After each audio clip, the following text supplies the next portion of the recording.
को आप जिस सत्ता पक्ष के फेवर में है वो अगर विपक्ष में आ गया तो क्या यही बातें फिर भी आप बोलेंगे कि खरीद लो विपक्ष को, बर्बाद कर दो विपक्ष को? क्योंकि हमेशा एक ही पक्ष सत्ता में नहीं रहता, बदलाव होता है, बदलाव होना जरूरी है।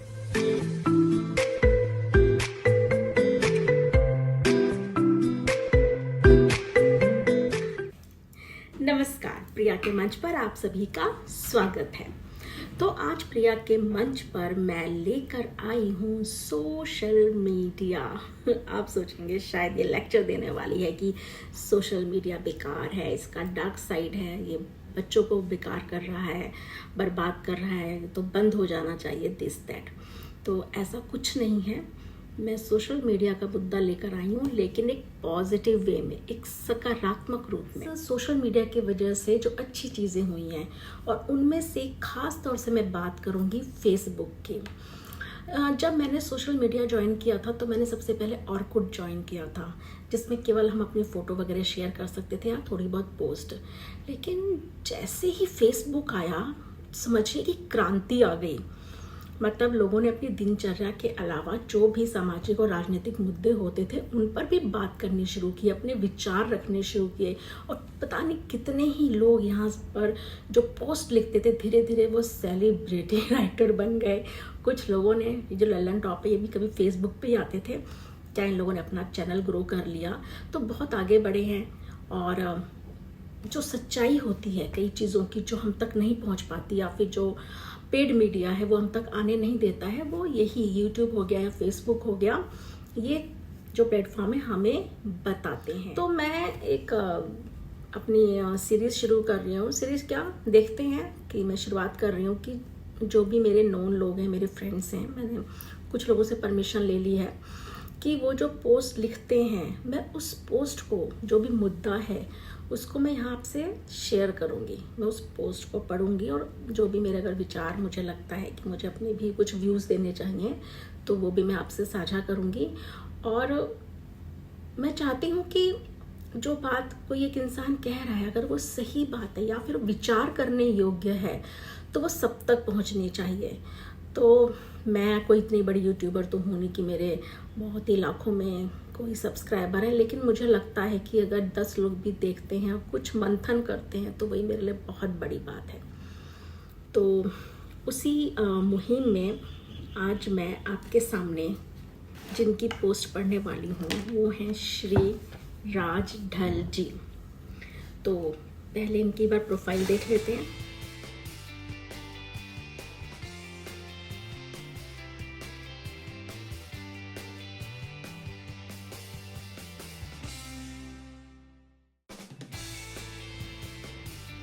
तो आपने देखा कि राज ढल जी हर मुद्दे पर, हर विषय पर लिखते हैं, और इनकी मुझे सबसे अच्छी चीज़ लगती है फिल्म या किसी सीरीज़ की जो समीक्षा करते हैं। और ये 99% राज जी बिल्कुल न्यूट्रल रहते हैं, वो अपनी राय रखते हैं, चाहे वो कोई भी मंत्री हो, कोई भी पार्टी हो, सच को लिखते हैं। तो चलिए आज की जो मैं उनकी पोस्ट पढ़ने वाली हूँ वो कुछ इस प्रकार है।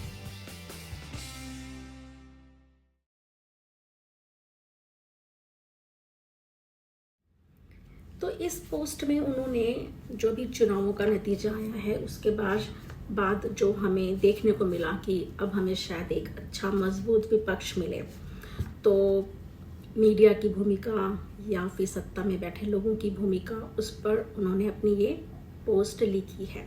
तो मैं पढ़ना शुरू करती हूँ।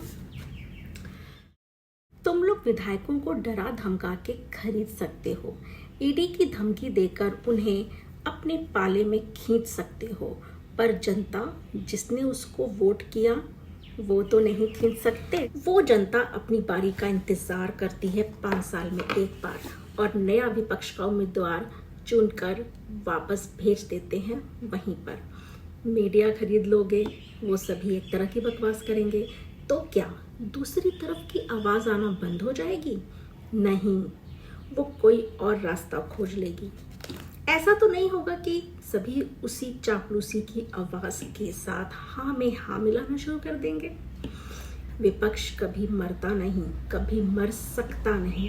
हाँ, विपक्षी दल कमजोर कर सकते हैं आप, या तो स्वयं ही कमज़ोर हो सकते हैं, लेकिन विपक्ष जो आम जनता में होता है उसे कभी खत्म नहीं किया जा सकता। और जो लोग ऐसा सोचते हैं उन्हें घमंडी कहा जाता है, जो घमंड के नशे में अंधे होकर ऐसा न सिर्फ सोचते हैं बल्कि उसे कर गुजरने का हर संभव प्रयास करते हैं।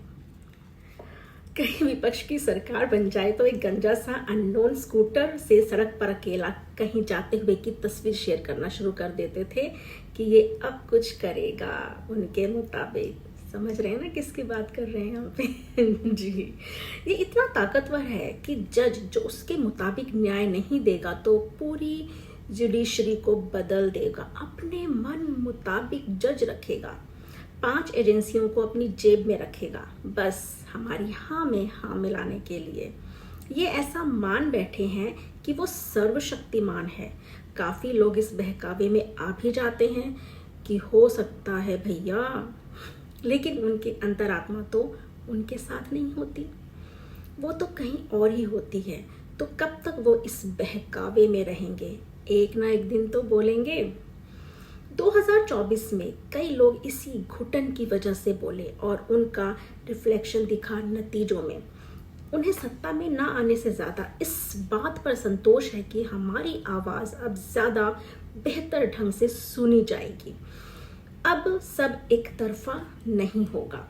दूसरी तरफ उन लोगों में जीतने के बावजूद इस बात की मायूसी है कि अब हम मनमाने तरीके की धौंस नहीं जमा पाएंगे। कोई सार्थक बहस करे तो फला है तो मुमकिन है, या तो आएगा तो फला ही कहकर चुप नहीं कराया जा सकता। अब वो खुद चुप हैं। छवि जो उन्होंने किसी के प्रति बनाई थी वो तो उनकी भी खंडित हुई है, पर स्वीकार करने में झिझक महसूस हो रही है। लेकिन यही तो शाश्वत सत्य है इस लोकतंत्र का कि जहां आपको सबसे ज़्यादा यकीन होता है वहीं पर आप मात खाते हैं। तो पोस्ट पढ़कर मैं राज्य की बातों से बिल्कुल सहमत हूँ कि एक मजबूत विपक्ष होना बहुत ज़रूरी है। मजबूत विपक्ष होने का नतीजा आप देख सकते हैं कि जिस तरह से नीट के एग्ज़ाम में धांधली हुई है, तो विपक्ष होने से वो बात सामने आई। अगर विपक्ष नहीं होता, सोचिए कितनी भयानक स्थिति होती।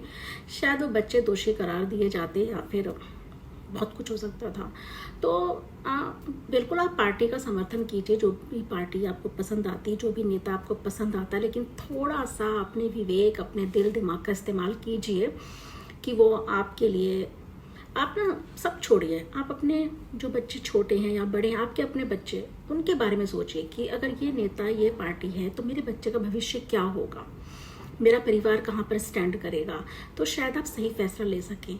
और अगर हर इंसान विपक्ष की भूमिका निभाए ना, तो सरकारें मनमानी करना छोड़ दे और जनता के हित में काम करें। और ये भी नहीं होना चाहिए कि जो आपकी पसंद की सरकार है या पसंद का नेता है वो अगर पाप भी करता है तो आप सोचें कि गंगा नहा लेगा तो पुण्य में बदल जाएगा, और सामने वाला अगर पाप करता है तो उसको फांसी की सज़ा। नहीं, सबके लिए एक ही होना चाहिए। हमेशा ये देखिए कि अगर हमारे पास दोनों सत्ता पक्ष और विपक्ष जो है वो दोनों मजबूत होंगे ना, तो तरक्की होगी। जितने भी विकसित देश हैं वहाँ पे यही हुआ है, और खासकर जनता बहुत जागरूक रही है। आपको पता है कि धांधली हो रही है परीक्षा में, तो बोलिए, चिल्लाइए, केस कीजिए, या फिर आपका हक मारा जा रहा है या चीज़ें सही नहीं हो रही हैं, विकास नहीं हो रहा है, आपको मतलब बरगलाया जा रहा है, आश्वासन देकर भी कुछ किया नहीं जा रहा है, तो ऐसे नहीं चलेगा। तो विपक्ष, मजबूत विपक्ष होना बहुत ज़रूरी है, और विपक्ष का मजाक उड़ाना या उसको कमज़ोर करना या उसको कमज़ोर करने वाले की तारीफ करना, उसको बहुत महान मानना, कल को आप जिस सत्ता पक्ष के फेवर में है वो अगर विपक्ष में आ गया तो क्या यही बातें फिर भी आप बोलेंगे कि खरीद लो विपक्ष को, बर्बाद कर दो विपक्ष को? क्योंकि हमेशा एक ही पक्ष सत्ता में नहीं रहता, बदलाव होता है, बदलाव होना ज़रूरी है। तो इस वीडियो में इतना ही। नेक्स्ट वीडियो में फिर किसी अच्छे लिखने वाले की पोस्ट मैं आपसे शेयर करूँगी, और जो भी ये पोस्ट है इसके बारे में अपनी राय अगर आप रखना चाहते हैं तो प्लीज़ कमेंट बॉक्स में बताइए। और इस वीडियो को शेयर कीजिए, लाइक कीजिए, चैनल को सब्सक्राइब कीजिए और देखते रहिए प्रिया का मंच। जुड़े रहिए प्रिया के मंच से और स्वस्थ रहिए और खुश रहिए। धन्यवाद देखने के लिए। Thank you so much.